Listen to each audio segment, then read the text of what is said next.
We've got a lot of ground to cover today. The first thing I would start with is the usual boring disclaimer. Okay, we are not medical prescribers. Please do not amend any medication without working with the prescriber first. This is just given for educational purposes. Okay, so just to set the boring bit aside. My name's Adele. For those of you who don't know me, I'm a women's health practitioner, and my specialism within this is working with ADHD and hormones, but I work with all women all around the world, and I'm very passionate about progesterone. I've just released an ebook all around that, so I'll probably get very excited about that as we're talking today.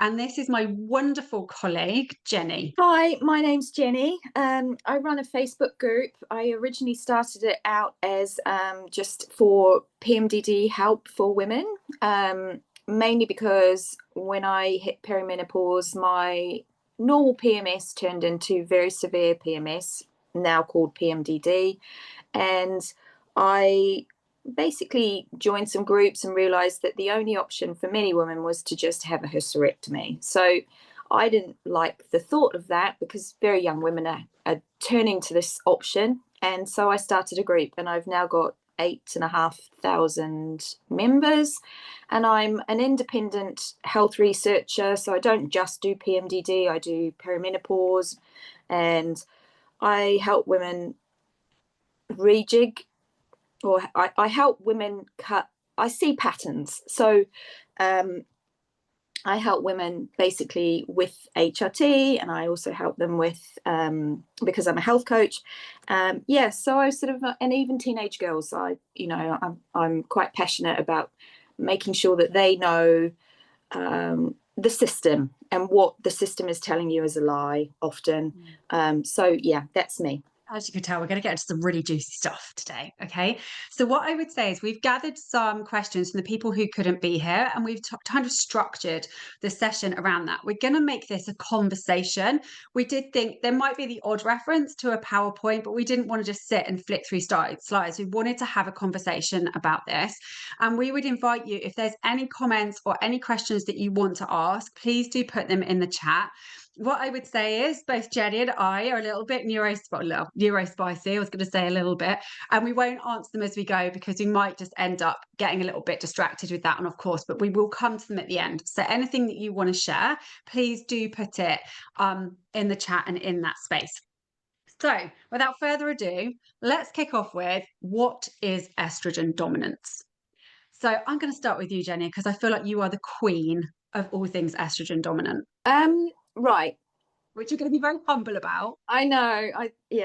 People say, "Oh, you are," but I still think I learn something new every day. So, estrogen dominance. Is it estrogen dominance or is it progesterone deficiency? Because progesterone deficiency has the same symptoms as estrogen dominance. That's the sort of like the beginning of it. You'll see. If you were to have both sets of symptoms beside each other, they're exactly the same. So Carol Peterson, our very good friend, registered pharmacist, she doesn't tend to call it estrogen dominance. She calls it progesterone deficiency and I've found when I advocated for myself at my doctor's, using the word estrogen dominance gets you zero places because it's seen as pseudoscience, and doctors will say, well, there's no such thing as estrogen dominance. But if you flip that coin and you say, which I did with my consultant, because I'm a lady of, well, at the time I was 54, and I didn't want to take estrogen in my HRT routine because I don't get on with it. And so instead of saying, I think I'm estrogen dominant, I said, I think I'm progesterone deficient. And I think I've been progesterone deficient for all of my life because I have suffered with X, Y, Z right throughout my reproductive life. That got me a lot further than saying I'm estrogen dominant.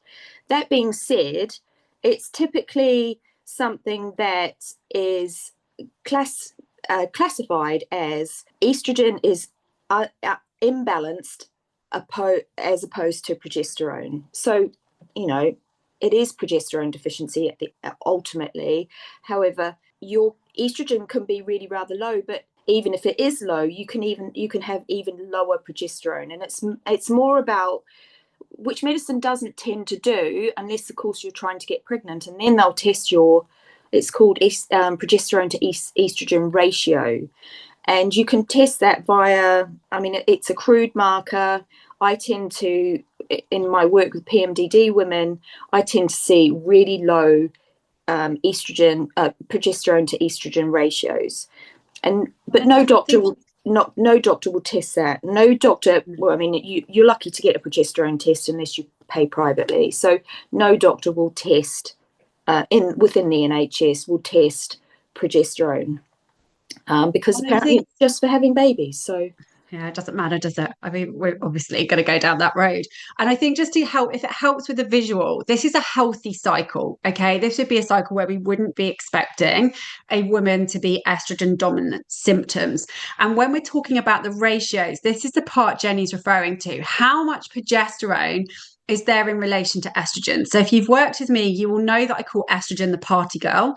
A little bit of partying is quite fun until it's not, and it starts making us feel awful. Whereas progesterone is like the mama who comes back to the house party, says, calm down, it's time to go to sleep. If there's not enough of this to keep our party girl in check, we start to get symptoms. So we might see with someone who is estrogen dominant, this progesterone curve being down here. You might still be ovulating, you might still be producing a bit of progesterone, but it's just insufficient to keep your estrogen levels in check. And I think that's the issue. Lots of people think, oh, estrogen dominant, I must be producing too much estrogen. Let's take some supplement like DIM and start moving all of that through the body. That can cause more problems because when we're not ovulating each month, we have a cycle that's more like this. That progesterone deficiency and estrogen just partying by herself, but this estrogen might be quite low. And so women can have these symptoms of low estrogen, but still be estrogen dominant, which I know can feel really confusing. So hopefully those images just help to kind of bring that into context a little bit. Yeah. Is there anything else you want to say on that, Jennie? I think that often people blame the luteal phase for their issues, and I think a lot of it, and then because in a normal phase or a normal woman that has perfect cycle and a really optimized cycle, you get women getting really confused about the fact that I had an argument with somebody the other day about how, well, I was allergic to my own progesterone, and I was like, well, how do you know that? How do you know you were? Oh, because I used to go crazy in my luteal phase. But how do you know your progesterone, you had any progesterone in your luteal phase? And when you don't, as per that lovely slide, then issues happen. You know, estrogen is responsible for, estrogen is, it's responsible, it's an excitatory hormone. And when estrogen is unbalanced, it also kickstarts, estrogen stimulates histamine receptors and mast cells within the body. It also acts as a neurotransmitter. So we get that anxious mood effect of the histamine because estrogen feeds histamine, histamine feeds estrogen. So you get that layer coming. Not only is it just histamine, there's also serotonin as well. Serotonin is also stimulated by histamine and estrogen, and it's sort of this trifecta of people say, oh well, serotonin, isn't that the happy hormone?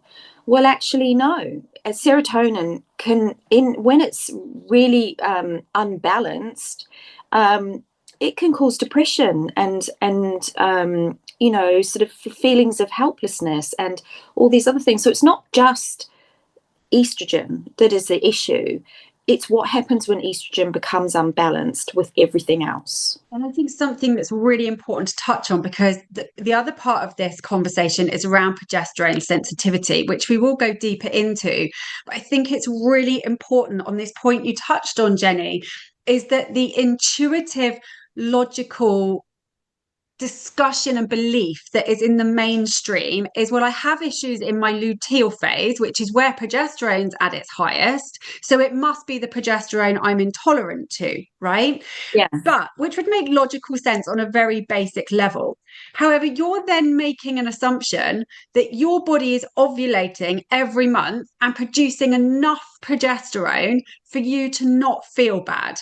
And what we know about modern women is we are the most progesterone deficient women that have ever lived because of our stress. So even if you knew you were ovulating, just by body signs like change of mucus, if you use LH strips, I'm not a fan of those, but starting to see some indicators, it doesn't mean there's enough being produced. And I think what Jennie and I see clinically time and again, women coming to us saying, I hate progesterone, I'm intolerant to it, I can't take it. It's this ratio. It's because the estrogen is dominating and the progesterone is insufficient. And I think we say that both, never going to gaslight a woman's experience. Even the clinical biochemists like Dr. Phyllis Bronson, Carol Peterson kind of go, you know, there's a lot of talk about progesterone intolerant. It doesn't make sense to me that we would be intolerant to a molecule our body makes, but you never want to gaslight a woman's experience. It's And very, so, very rare to be yeah, truly progesterone intolerant. yeah. I mean, there are studies. I think that those sorts of studies are then sort of like misconstrued to become, and they become, and it's become like this thing. I mean, there's a couple of groups on Facebook that focus completely on progesterone intolerance, and but what you really have to look at is the symptoms of what progesterone sensitivity is. So when you take progesterone, and numerous people, I mean, there's a group on Facebook called the Estrogen Dominant Support Group, and in there we call it estrogen kickback. And progesterone, one of progesterone's molecular jobs or biochemical jobs is to sensitize estrogen receptors. And so if you take if you're taking HRT, for instance, and then, I mean, they always start you on the estrogen first. If you're taking that estrogen your first half of your cycle, and then you add the progesterone, micronized progesterone, not progestin, then that sensitizes what you're already taking.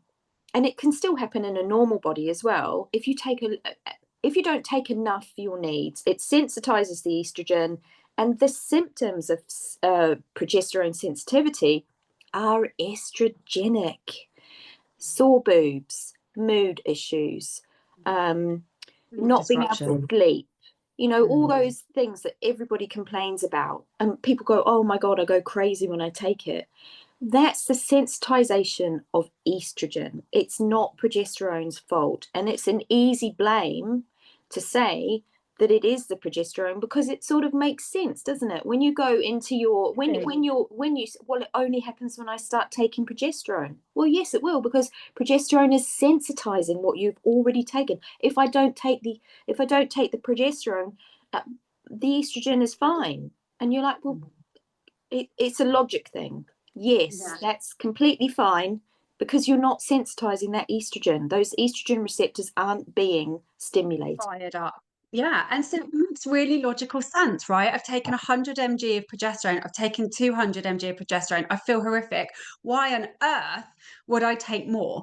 And we can go into that conversation. And I think it's about deeply acknowledging that is a real trauma for women. It's there, and it's absolutely really, happening. It's not about gaslighting it and saying, don't be ridiculous, it's not happening. It is happening, but the understanding of why is what needs the education and information, because I am yet to see a woman clinically who's come through and been prescribed the right dose, the right type, the right timing, which are all really important with progesterone for that woman. And then she's not gone, oh my God, I'm there. I've got it. I get it now. But then it's so satisfying to see that in clinic. It really is. And you're like, and they're like, oh my God, all that arguing I did with you, and you were right. And it's not to say that sometimes, I mean, there were women in my Facebook group that sometimes have had to have taken 2,000 milligrams of progesterone to get there.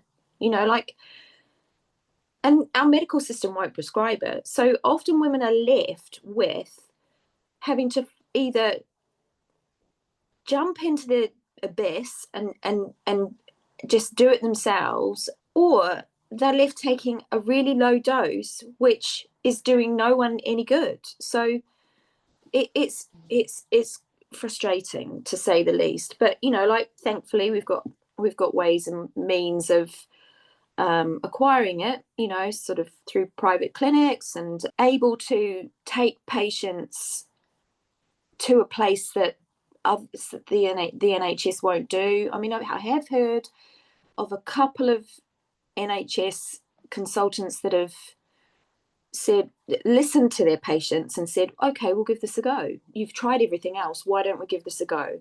But the majority won't, because of that awful, awful thing that progesterone causes breast cancer. Breast cancer. I did a post on this yesterday. It's utter nonsense. And this is one of the things that really triggers me around progesterone, and the insanity of the conversation and utter chaos and mess that women in their own hormonal chaos are just trying to get an answer, is that we know through repeated studies that body identical progesterone protects your breast health. Fact, repeatedly shown, end of discussion. Progesterone does not cause breast cancer. However, as we know, the pharmaceutical industry have done a fabulous job of rebranding synthetic progestins that do have a link with breast cancer as getting prescribers to call it progesterone. So what is happening is the utter absurdity that women are trialing a higher dose of progesterone, maybe 300, maybe 400, and going, this is it, this is my sweet spot, going into a GP and saying, would you consider going off license to prescribe this higher dose? My mood is regulated, I'm sleeping really well, my nervous system's regulated, I've got energy, I'm feeling good. And they say, don't touch that, you'll get breast cancer. However, what we can give you is the Mirena coil with a synthetic progestin, which they will then say, which will replace your progesterone. And then you end up like Davina McCall. Yeah. And so the insanity that we as women are dealing with, where we're having to go to a prescriber, and even well-informed women are coming away frightened, going, oh my God, am I giving myself breast cancer by putting progesterone in my body? Even on the ONAS cream, which I know is an online cream you can buy that Jennie and I both use in clinic, is to be able, it's happened to do with their ridiculous laws put on their causes breast cancer. Doesn't. But because of FDA regulations, we've just had this removed from estrogen, which is a whole different topic in itself. But progesterone, that is possibly the safest molecule on the planet to be able to support the body with, has all this fear around it. And for me, you have to follow the money. Synthetic progestins are a gazillion-dollar business. Body identical progesterone works on anxiety, depression, bipolar, schizophrenia, epilepsy, menstrual migraines, PMDD, ADHD. There's a lot of money in the medications for those drugs. You cannot patent a body identical molecule. There's no money in progesterone. Well, you and can, that to me is but the I truth. think that you can, but I think they're pretty much at the limit of what they can use. Like in America, they call it prometrium. It's got peanut oil in it. In the UK, it's eutrogestin, and it's mixed with, because it has to be mixed with a fat, a lipid. And so in the UK, it's mixed with soybean oil. Cyclogist has what's called hard fat, which they're not particularly forthcoming with the type of fats, but it's definitely a vegetarian type fat, because it's marketed for vegans. There's various gels and things like that as well. There's one called Lutagest, which is a gel. However, it's expensive to make, and so therefore the profit margins on it probably quite minimal by the time you've gone through the chemical steps to get it into what it needs to be. But I would imagine that progestins can be shunted out, and also progestins can be patented. Each individual one can be a slightly different chemical makeup to the next one or the next one, and you've got your patent, and that lasts for however long patents last, I don't know. So I agree. Yeah, and I think, let's pop a Marina coil in. I don't have to see you for 8 years. It Mhm. is that. And then women have a really tough job getting out, but I'm not going to get on my Marina coil bandwagon because we've got Oh, much more don't get me important things to talk started. about. Estrogens here. So why do you think, let's have a conversation around why estrogen dominance can be more prevalent in some women? Why is it that some women become much more estrogen dominant? The pill makes you estrogen dominant. Teenagers are naturally estrogen dominant. So, you know what teenage girls are like. They love their makeup and they love their nail polish and they love, like eating junk food and that sort of thing. What we're talking about there is something called xenoestrogens. Okay. Our world is a toxic soup of chemicals that mimic estrogens. Yeah. Okay. So these chemicals come and they bind onto these estrogen receptors. They're really hard to get off and they make us a lot more estrogenic. And I think this is something important for us to understand in modern living, which is why when you're working with someone like myself or Jenny, we're like, how do we reduce this toxic load? What chemicals are you putting on your skin? What chemicals are you cleaning with? What plastics are you using? So that's what we're talking about there. And even the laundry detergent that you use. And one of the biggest ones is Yeah. fragrance. So it's not just perfume, it's Lenore in your washing. It's highly fragranced washing laundry powder or liquid. It's even dishwasher tablets are chemicals that Full of it. end up on your dishes and this sort of thing. So And they don't have to list the chemicals in it, right? It sounds something like eau de parfum or something, or fragrance, which sounds really yeah, like French boutique. It's just a load of chemicals that we have been conditioned think smell clean, but actually they're just toxins that are really disrupting us. With perfumes, spraying it on your lymph nodes, the insanity of it. You're putting that, like Jenny's saying, the washing detergent, that's on your skin all day, being absorbed into every cell of your body. Sorry, Jenny. e-cover. There's a little question there. E-cover. I recently thought I'm gonna swap, and I decided e-cover because it used to be a great product. Unfortunately, it's been bought out by a conglomerate. I think it might be Unilever, and I had to throw it away because it was so highly perfumed that I couldn't stand the smell of the clothes. I had to rewash them. So e-cover, I would say no. I like Care because that's unfragranced. Or you can buy the little eggs that have just got charcoal in them, charcoal balls in them that you put the sort of eggy thing into the washing machine and it washes your clothes without any chemicals. One of the main things are. This is also a good brand just off of Amazon called Attitude. Oh It's a yeah, really clean product that they've got as I've well. not And heard they of. do spray. Yeah, they've got do like a side spray and a washing detergent. They're really nice product. Oh yeah, plugins, Febreze, and fragranced candles, and even some essential oils are estrogenic. So lavender is highly estrogenic. What do we do as mothers? I remember giving my babies a daily massage with lavender. Highly estrogenic. Lovely, makes them sleep, whatever. But it's those sorts of things that you do need to think about um, as if you can smell it, it has a xenoestrogen type of reaction. It will create some sort of xenoestrogen reaction in the body. So hopefully that started to create some like, okay, where can I start to clear some of these things? I mean, I don't know about you, Jenny, but if I walk in a house and there's a plug in, I just walk along flicking the switches off. My mother-in-law hates me because I'm like, oh my God. Yeah.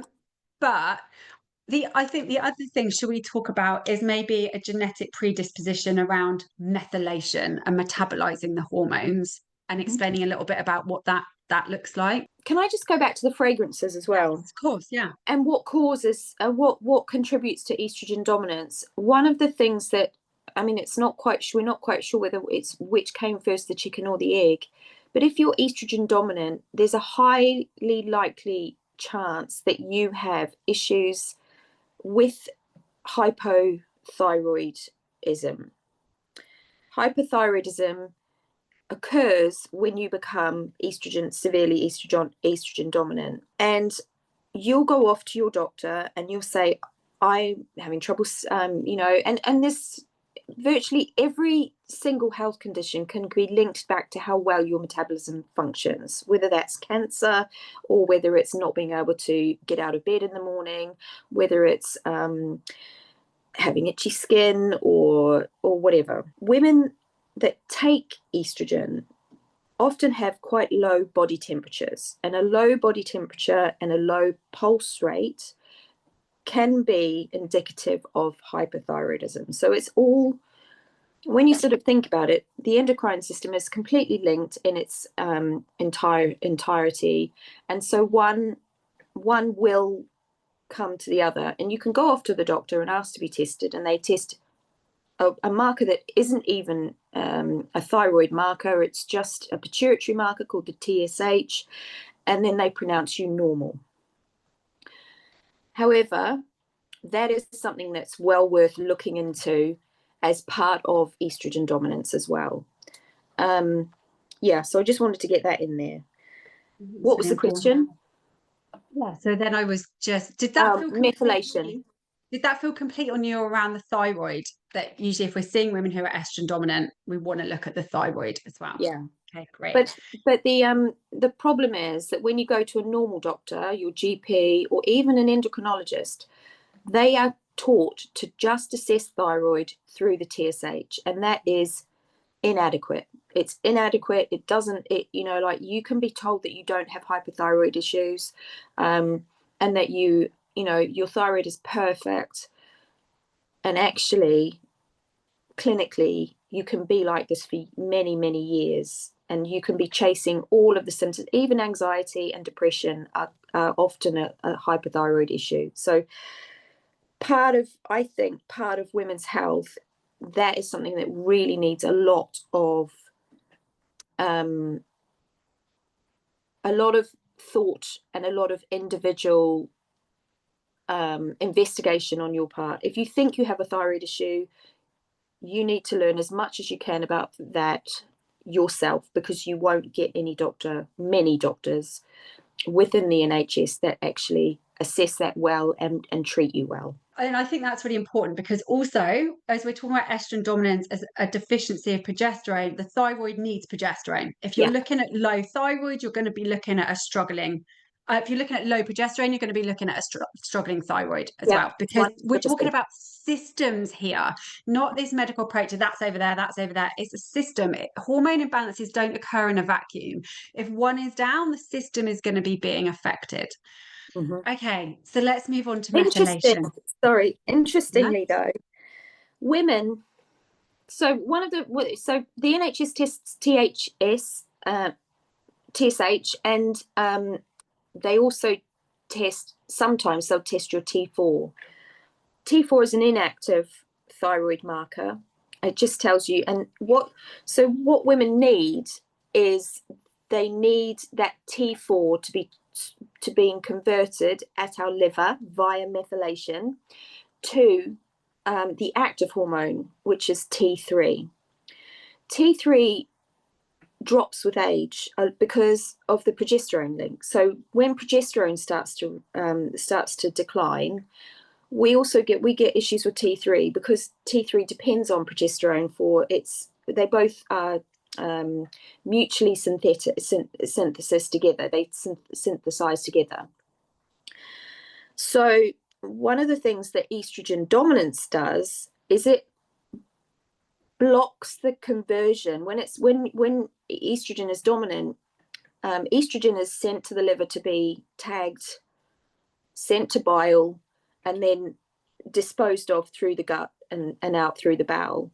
And when it's unbalanced, it gets clogged at the liver, and then that produces basically an imbalance in the liver that prevents the liver from also converting your thyroid hormones. So you can sort of see how. And then women start HRT and they're like, oh, I'm really cold, or like and they start reeling off the hypothyroid symptoms. And when you go off to, if you were to go and look at the menopause symptoms alongside hypothyroid symptoms, you would find that there's a hell of a lot. There's a lot of crossover. And women sometimes think, I think I am hypothyroid. And then they go off to the doctor and they're told, no, you're not hypothyroid at all. And so then they go down the HRT route thinking that that's just menopause, and they don't feel better taking menopause treatment, like taking HRT. And one of the reasons for that is because they didn't really need HRT. They probably needed to be properly diagnosed with thyroid issues before they even started the HRT. Anyway, I'm on my soapbox. I'm big on thyroid as well. So I love it. You're like, again, one of your very, very informed discussions. So should we move on to liver? Yeah. And what the liver's doing with estrogens and why it matters. And also, just in context of this, I could see one of the comments is like, I am so exhausted of having to know this information myself. And I want to really witness that. And before we go into the genetics conversation, this is not about becoming a geneticist. This is not about the whole conversation about hormones. You do not need to become a biochemist with these things. But the reason that women are having to go to this extent, even being a webinar like this, is because by its own admission, we're operating within a misogynistic medical system that does not know our bodies. We have been actively excluded from research because of our hormones. So we've been treated like small men. Hormones have just really not been something anyone's bothered looking into, yet we know they rule everything, right? So I want to really witness that, because women are exhausted and down the rabbit holes and quite often come to me, and I'm sure you, Jennie, with all this information, completely overwhelmed, in paralysis, like, what do I do with it all? So just before that's great timing, just to witness, we're about to talk about genetics, but please don't think you have to go off and start researching genes and go. There's so many other things you can do that are much simpler and more basic to regulate hormones, like going to sleep at a decent time, having some protein for breakfast, getting some daylight.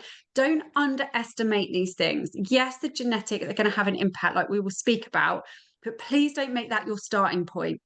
So that's just my little rant about that. I mean, there's a famous saying: genetics load the gun, lifestyle pulls the trigger.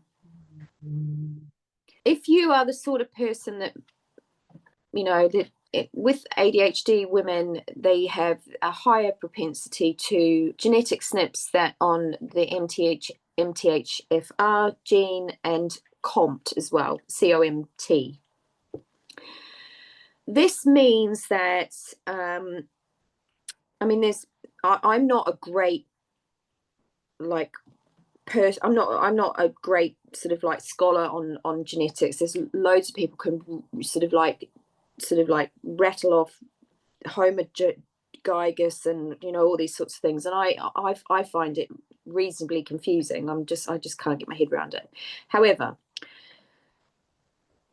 MTHFR typically means that you detox estrogen slower. Estrogen doesn't move through your system as fast as it would if you had normal genetic makeup. The COMT is also responsible for some issues with detoxing adrenaline. And if you sort of like think about Dr. Michael Platt's book and ADHD and the way that he uses progesterone, his book is called Adrenaline Dominance, and it's a brilliant book. It's well worth a read. I'm just actually on that. I'm working with the CEO of Platt Wellness and Carol Peterson to create a guidance document particularly around ADHD and progesterone. So that's going to be making its way through at some point as well. Oh, brilliant. That sounds great. Yeah, hopefully. So the thing is, the liver is the main organ in the body that filters toxins, and there's certain things that you can do to support your liver regardless of your genetic status. So things like eating the right amount of protein, eating carbohydrates, healthy carbohydrates. So that's fruit juice, potatoes, rice, dairy products, if you can cope with them, tuber or squash type vegetables, root vegetables, maple syrup, and honey. Those are good quality carbs. So we don't mean in oodles of pasta, biscuits, donuts, all of those. Well, donuts and biscuits have quite high fat content, and that fat content isn't the right types of fat. It's also clogging to the liver. I mean, it's a completely different rabbit hole, but just the liver doesn't cope with high amounts of polyunsaturated fats. So you want to try to support your liver with monounsaturated fats within a finely tuned macro balance, or saturated fat, and try to, because when PUFA acts at the liver, polyunsaturated fatty acids, when PUFA acts at the liver, that clogs the liver and it's estrogenic. So that sort of thing. So it's all about this sort of like diet support and supporting your liver. I mean, yes, you can take NAC, you can take what's another one, milk thistle, or so these sort of other compounds. Tudka is a really good liver cleanser and things like that. But basically just making sure you get your B vitamins, your protein, like making sure you eat the right amount of carbs. All of those things are going to help your liver with processing out the toxins that you have ingested. Does that make any sense? I'm sorry, I've gone on a bit of a tangent. I think it's important to have that conversation in the, yes, there might be these genetic predispositions to it, and it can be useful to explore that. And once we know, we can start working on things to address them through lifestyle. But like we're saying, those things kind of take a bit of capacity, I think. Once you're at your own clinic, they kind of take some thought, they take a bit of bandwidth. Even in terms of remembering to take supplements in itself can be a challenge for some women, which is where when women come to me, they're like, right, I think I've got this MTHFR SNP and I think this is what's going on. It's like, let's just calm all the noise and get these strong foundational basic pillars in place first. And when we've increased your bandwidth and capacity, then let's start that exploration. But we don't want to go in my opinion, go, right, it's an MTHFR SNP, what are we going to do about it? We just want to take a moment to get everything else settled, because if your nervous system is in fight or flight, being fueled by progesterone deficiency and estrogen dominance, your body is going to override everything. That's what it's designed to do. If you're in a stress state, your body's going to focus on saving you from the bear. Okay, we know the GABA receptors in the brain, which are basically the end product of the progesterone calming Valium effect. When you're in a stress state, those receptors literally suck into the cells. So they're not going to be available to give you that calming effect. So till we start just calming everything the fuck down, quite frankly, that's where we start to bring optimization. And we can do that through things like regulating your blood sugar. I think this is one of the most underrated ways to get maximum output for so many things. Because when you're regulating your blood sugar, you're improving your natural progesterone production indirectly. And the liver is the liver is the place that regulates blood sugar. Yeah, absolutely. So is there anything else you want to particularly cover? Because I think we've covered everything that came through as the questions. Was there anything else you wanted to add, Jenny? I'd like to talk about prolactin. Yeah. So I get a lot of women that come through and they say, well, I've had my estrogen and my estrogen's been tested and it's low. And my first question is always, did you also have your prolactin tested? Estrogen blood testing is not the full picture. If you have a progesterone deficiency, so Kate Deering explains it, that estrogen in blood is just estrogen on the highway going somewhere. So if you've got low blood estrogen, that would mean, that doesn't necessarily mean that you've got low estrogen and that you need to take estrogen. It might mean that you've got estrogen sitting in cells, and typically it sits in adipose tissue. And estrogen it's capable. Dr. Ray Peat points out that every cell in the human body is capable of producing estrogen, and when you're under stress, it produces more estrogen. So cells aren't in the bloodstream. Blood vessels are in the bloodstream, and we don't have apart from a biopsy, we don't have the current system doesn't have a way of testing estrogen in tissues or cells. So, but prolactin and estrogen have a symbiotic relationship. So if you have low estrogen, sometimes if you test prolactin and that prolactin is elevated beyond the bottom of the reference range, then that might indicate that you have stored tissue estrogen, because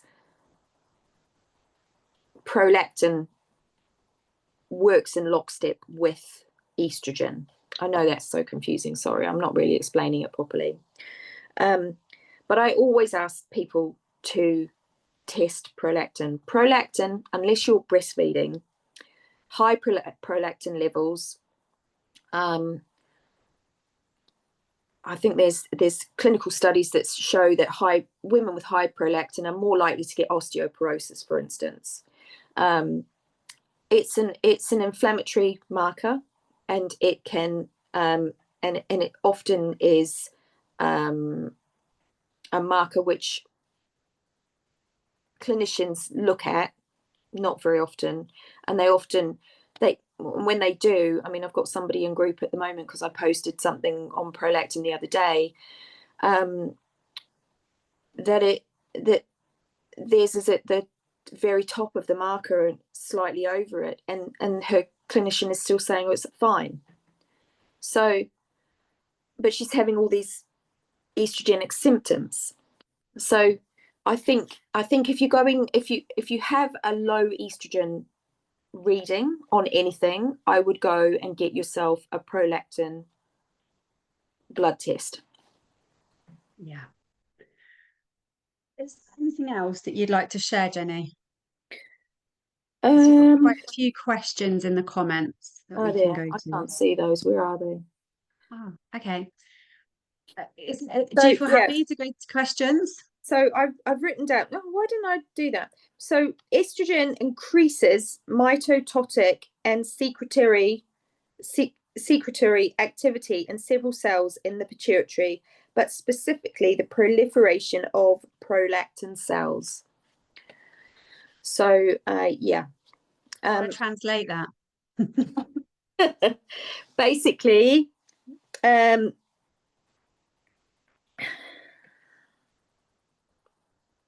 just trying to think about how it's basically what I've said before, but estrogen increases prolactin, and prolactin is estrogen increases prolactin.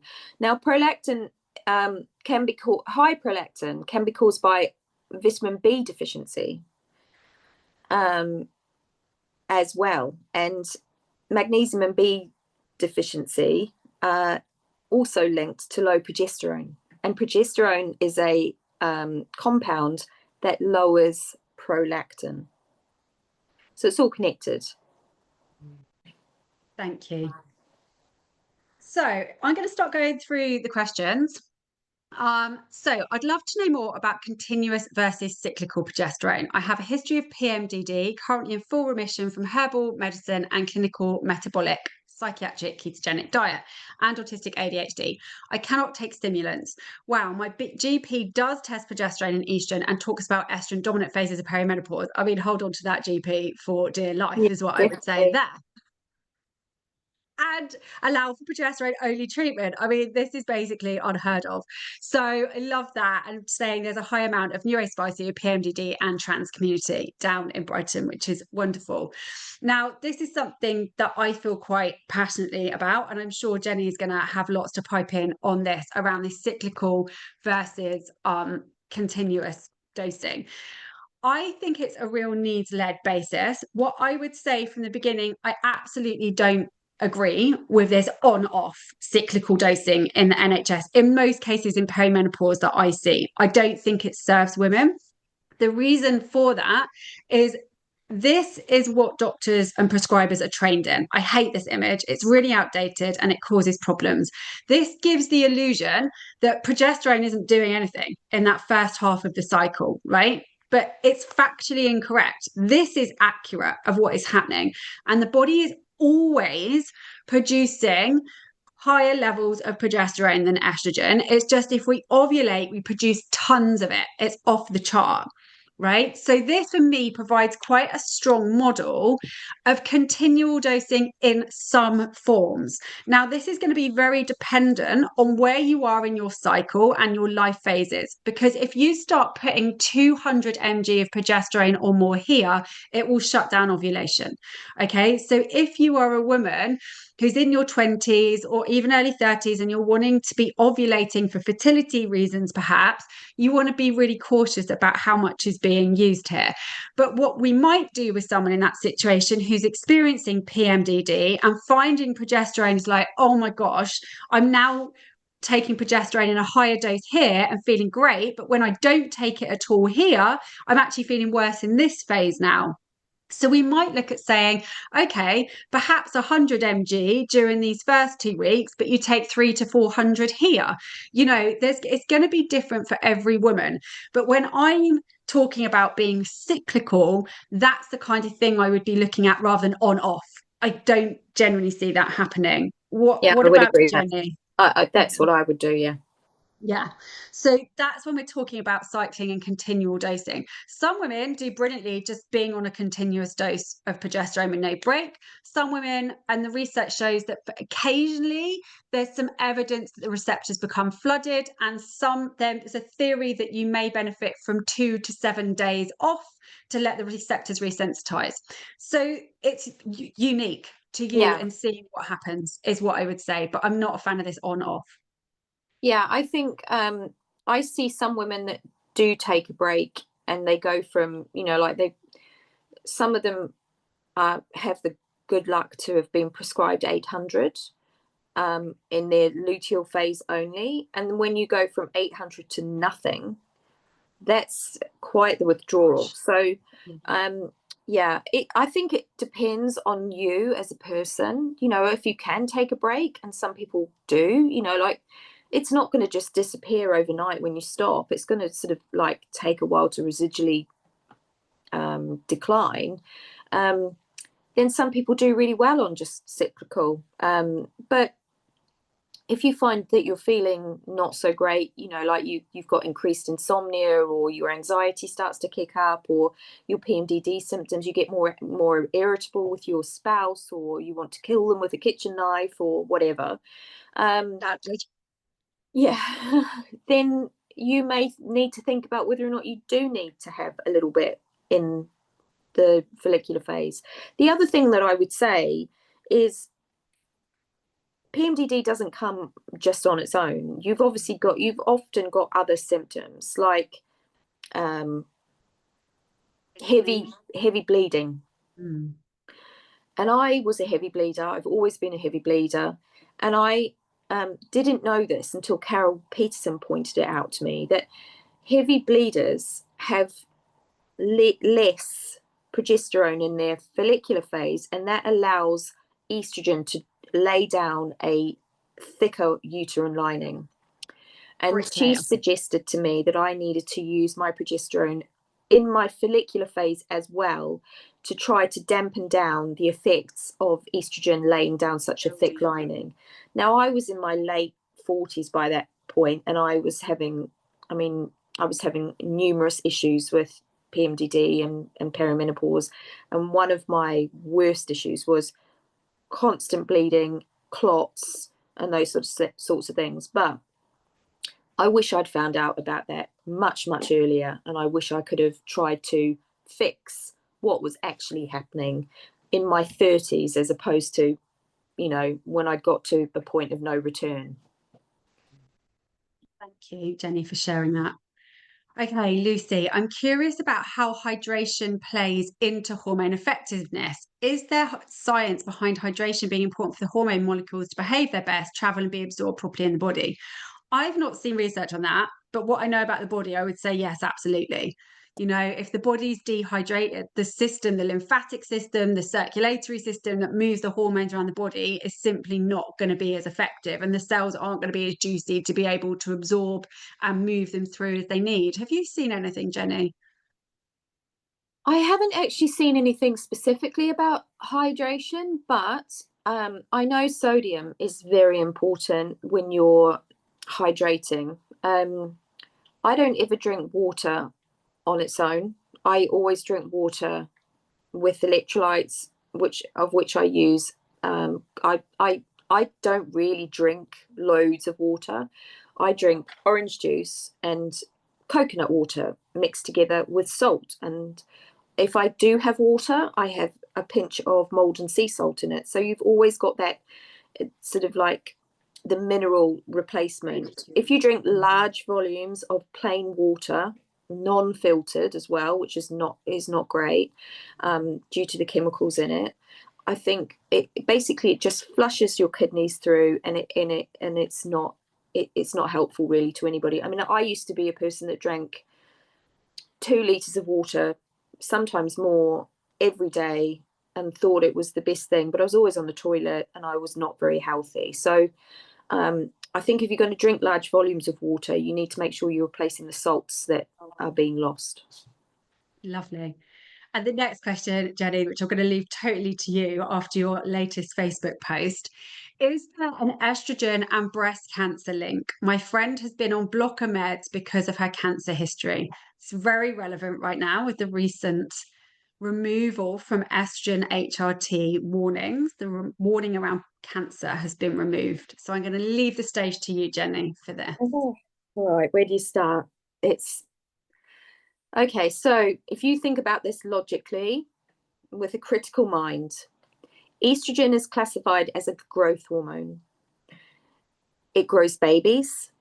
It repairs your skin if you cut it. It keeps your vaginal tissue healthy because it's, you know, plumps the skin up there.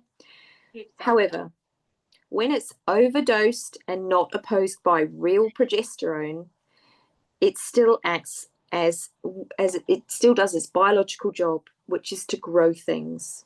I don't believe that any estrogen should be declassified as causing cancer, because in the wrong situations, even in women that don't take HRT, when they're estrogen dominant, and there's a reason why it's called estrogen receptor positive cancer, it grows stuff, it grows things. And if you mix that with a progestogen that isn't real progesterone, you've got even more chance of, or even more chances of creating the conditions that could cause issues like cancer, you know. But unbalanced and unopposed estrogen doesn't just grow cancer. It can grow uterine tissue, adenomyosis, fibroids, endometriosis, polyps. It's responsible for fibrocystic breast disease. And, you know, what does that turn into? Sometimes, in many cases, that if it's not sort of like controlled, or then that can turn into breast cancer. So, I mean, estrogen is linked to it, even to things like prostate cancer.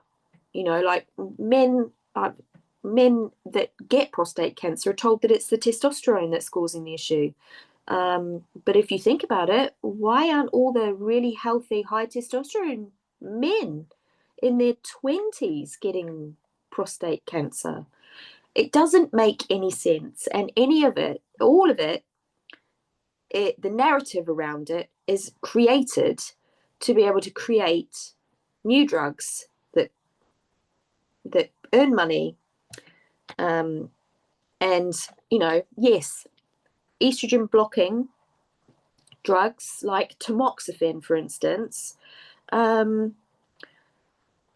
is a mildly estrogenic substance, and it works by blocking estrogen receptors at the breast, and yet it increases the risk for uterine cancer.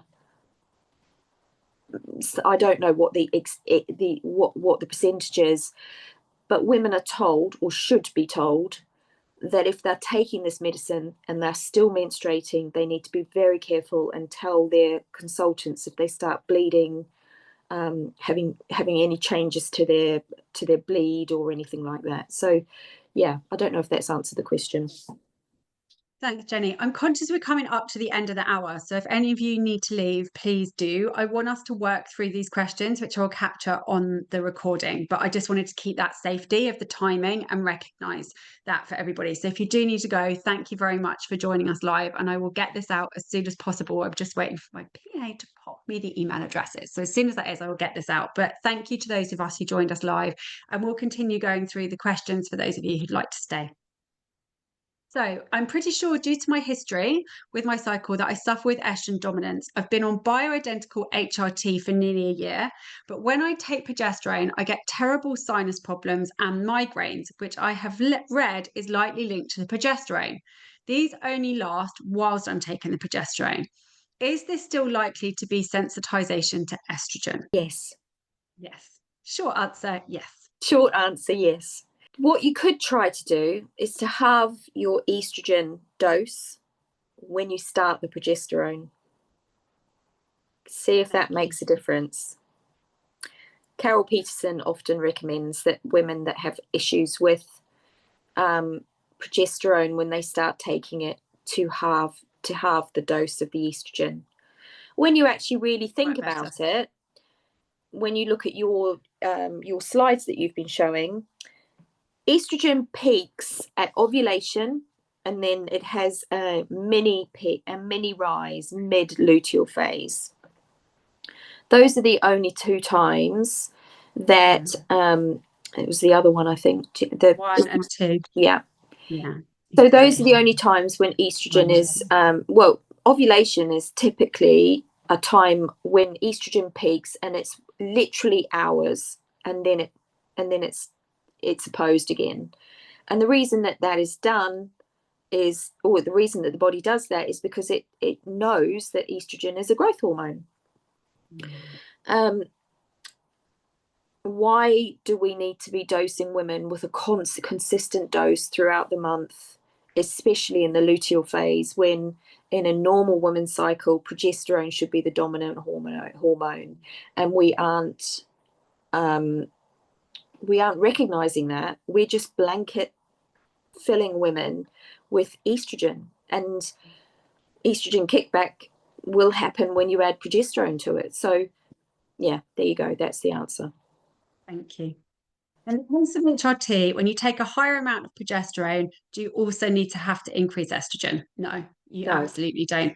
Always lead with progesterone. When you get the progesterone right, then see what you're left with. But progesterone should always be in the lead. Just as for those of you that are on HRT, I'm 56 now. I've never taken estrogen. I take 400 milligrams of progesterone every day. And I was estrogen dominant, severely estrogen dominant. I had retrospectively diagnosed with fibroids. I had endometriosis when I was much younger, PMDD. I've always had very heavy, cloggy periods. I never bled bright red blood. It was always dark brown. And I have no menopause symptoms. Sometimes I'll get a little bit of insomnia when there's a full moon, but that's it. I have no menopause symptoms. So I'm not saying you don't need estrogen, but estrogen needs to be something that is a last resort. I thought to myself, I'm going to start with this and see how I get on. if I need it at the, I'm never say never. If I need it, but I don't, I'm 56. I've probably been in full menopause now for 2 years, and I haven't needed it. So there's a lot that progesterone can do for you. And progesterone, I would say, is the true female hormone. Men produce estrogen. Um, Estrogen is a growth hormone, that it shouldn't be labeled as the female hormone, and we shouldn't be being pushed into taking really large doses of it. With Women worry about not getting estrogen is their bones. Progesterone grows bones.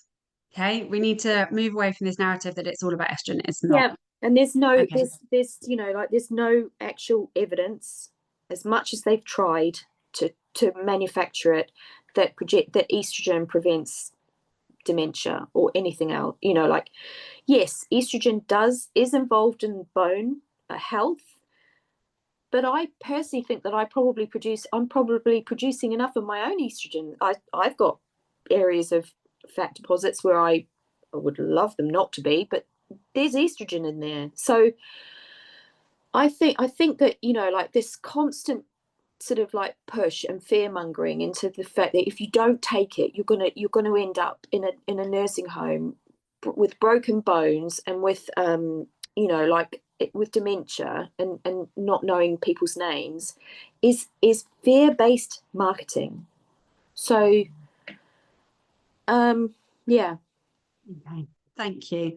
Vera, this is all fascinating. I'd love to learn more from this. Do you have any resources, and where would you recommend to go to get a better understanding? So I've got resources on my website. There's lots of free webinars with Dr. Phyllis Bronson, Carol Peterson. There's my progesterone book is on there. Lots of resources that you can get. And Jennie's Facebook group is packed full of resources as well. Okay, we've covered the EcoVet. Can my 18-year-old daughter, who has been given Slinder, so Slinder is a synthetic progestin pill, take natural progesterone? She is still rather anxious. No is the short answer. When you have the pill, the synthetic progestin locks onto your progesterone receptors. So Carol Peterson's word would be you're spitting in the wind, trying to replace that with progesterone. It just can't get onto the receptor. So it's just going to float about and not be able to actually do anything. And I would say that if she wants to stop the pill, yes, yeah, you can take yes, progesterone. absolutely. And I'm not surprised she's still anxious, because that's usually a side effect of the being on the pill. Yeah, It's because really messy for our girls. yeah, we need to sort of break down what the progestin only pill does. And the Yeah. progestin only pill prevents you from ovulating, and therefore it it depletes your natural progesterone levels, because none of the progesterone, even if you were to be able to produce it, can access the receptor, because that drug is locked into the receptor.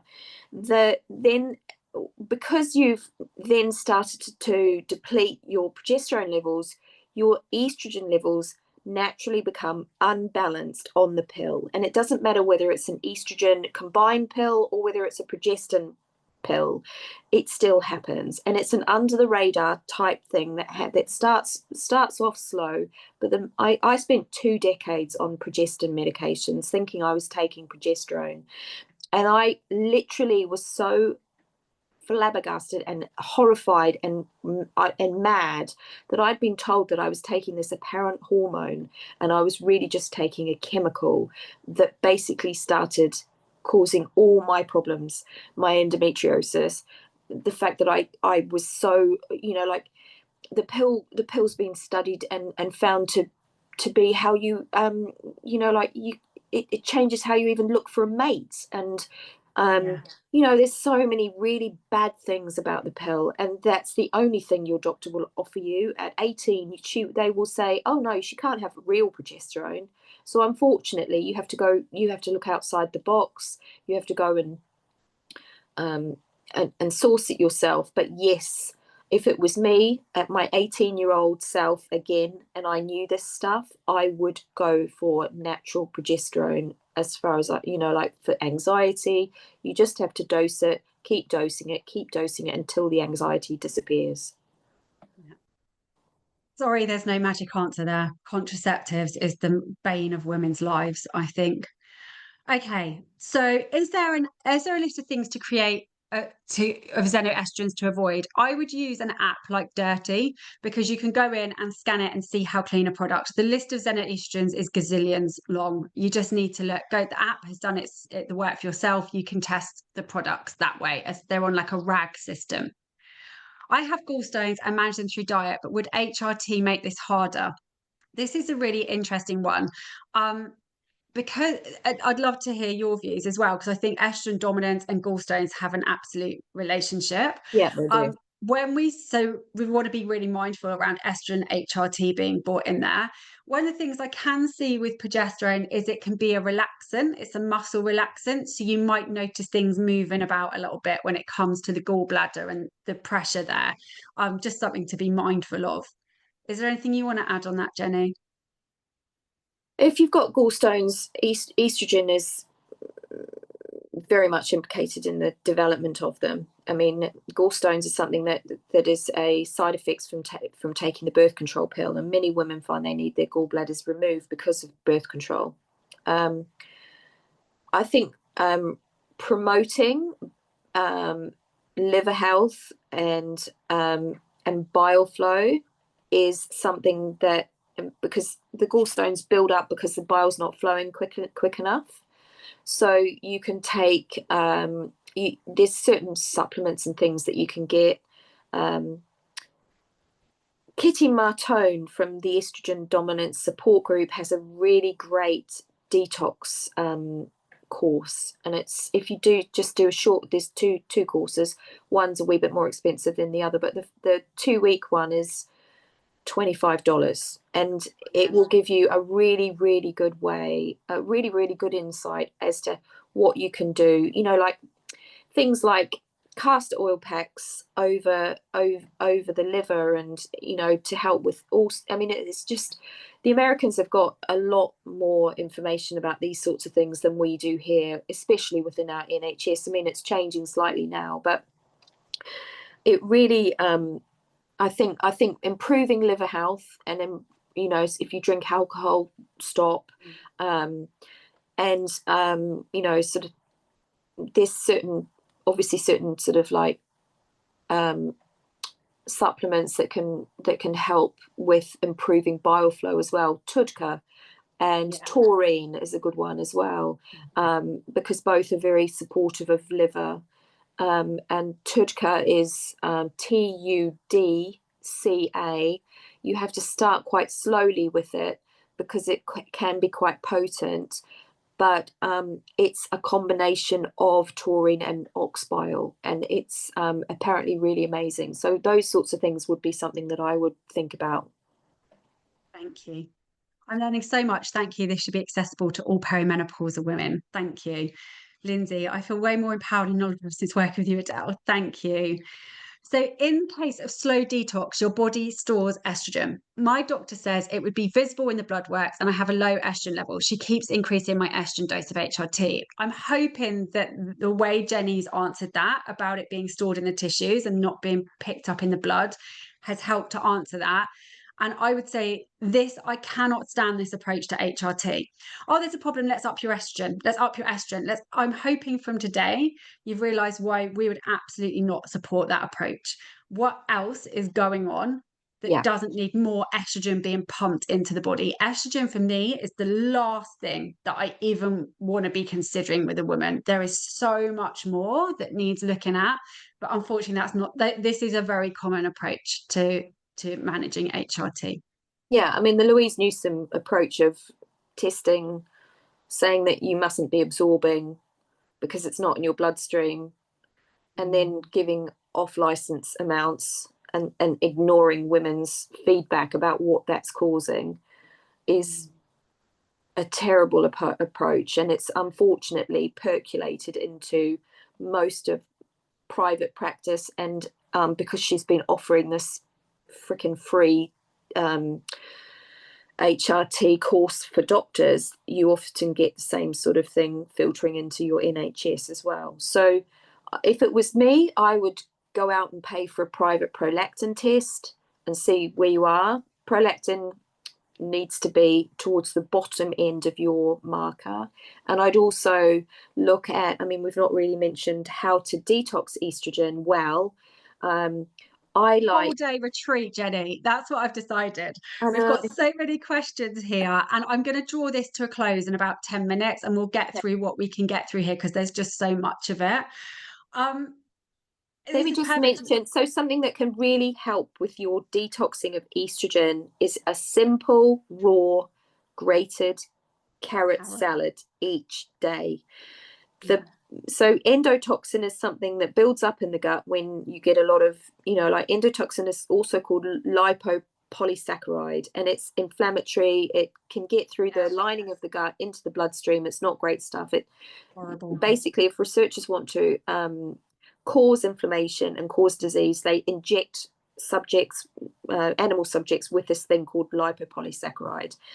And the raw carrot salad and also boiled mushrooms and cooked bamboo shoots are all very good because that insoluble fiber, they go through the gut and with the fiber, and the fiber sweeps out endotoxin and alongside discharged estrogen in the bowel. It improves motility, and basically it just sweeps it all out. And it's a really, really good way, cheap, accessible. You do it with a 1-to-1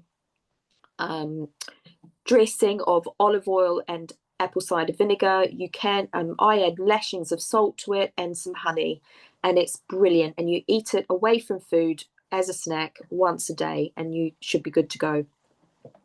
Brilliant. I love that recipe. So there was a question about prolactin. I think you covered that in terms of the dosing, but let me know if that wasn't the case, Vera. You mentioned that some people are on 2000 mg of progesterone daily. What is the breakdown on how it's taken and when? E.g., how much orally at night, how much via cream? How do you work out the optimal dose, combination of sources, and where do you start? This is the dance with progesterone. Okay, we know what it can do. Your challenge is going to be finding all of that for yourself. So Jenny shared an example. My example of my doses is I take 1200 to 1800 in a 24-hour period. Okay, that manages all of my symptoms. I've got adenomyosis, endometriosis, massive genetic predisposition to insomnia, ADHD. Everything is genetically hardwired against me to feel well. And that's the dose that works for me. And what that looks like is 400 mg orally for sleep, 400 mg vaginally broken into 2 doses, one in the evening, one in the morning, to protect my uterus with the adeno. And then I use the cream on a needs-led basis, depending where I'm at. That takes time to get there. So there isn't a magic formula to answer. It's working with a prescriber who understands this to get you to that dose. So sorry not to have a magic formula, but that's the way that it's used. Okay, I'm curious about how hydration we've spoken about that, haven't we? We did that one. Okay, are we still cycling even if we're not bleeding anymore? If you've stopped bleeding, it's unlikely you're ovulating. So there wouldn't be a cycle as such. Some practitioners, I mean, Dr. Ray Peat, PhD, he used to say take a week's break so that the receptors don't get saturated. If you don't feel well taking that break, then just carry on. I personally, I don't take a break. I tried to take a break once. I tried to, and eventually I was annoyed at my husband leaving the toilet seat up. It was just ridiculous. I don't sleep, and I literally feel insane, so I don't take a break. And this is interesting, Alex, and a common question, and I'm conscious we're going to wrap up in a few minutes. What about the side effects? I feel so tired on progesterone, even 100 mg vaginally, or even worse. My instant response to that is a very low dose of progesterone. What do you see with that, Jenny? See, that's a hard one because some people do naturally just convert it to pregnenolone, and that's the sedative. Whether or not that would, I mean, some people say that they feel really tired and then that wears off after a while.